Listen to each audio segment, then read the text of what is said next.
నీతిమంతుడు ఎవరంటే యోసేపు. ఆయన ఏమంటున్నాడు తెలుసా? అమ్మా, నువ్వు వేరొకరికి భార్యవు తల్లి, తల్లితో సమానం.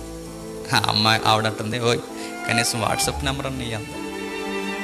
నేను వాడలేదండి మొబైల్ అన్నాడు. చూసారా, ఈ ట్రెండ్లో అలానే ఉంటుంది.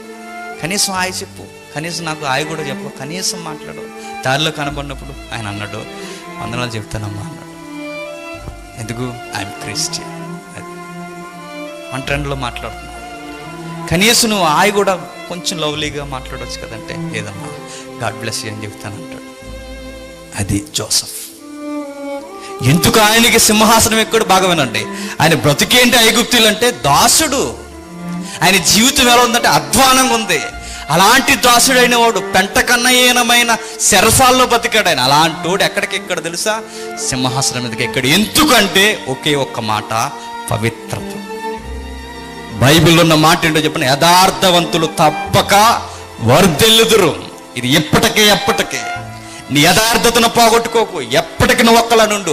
జనం ముందున్నా, జనం వెనకున్నా, ఒంటరిగున్నా, ఎవరి మధ్య ఉన్నా నిన్ను దేవుడు చూస్తున్నాడన్న భయం మాత్రం ఇప్పుడు కలుగు. యోసేపు అంటాడు, ఎందుకు నాతో నువ్వు తప్పు చేయవంటే ఇలా అంటాడు. ఏమంటాడు తెలుసా? మేము సున్నతి పొందిన జ్యేష్ఠ సంతానం అమ్మ, ఇశ్రాయేలు. మేము ఏర్పాటు చేయబడిన జనాంగం, మేము దేవుని పిల్లలం. మా దేవుని పేరేంటో తెలుసా? పరిశుద్ధుడు. పరిశుద్ధులైన వాని పిల్లలం మేము. అపవిత్రమైన పనులు మేము చేయము. అందుకే తప్పు చేయము.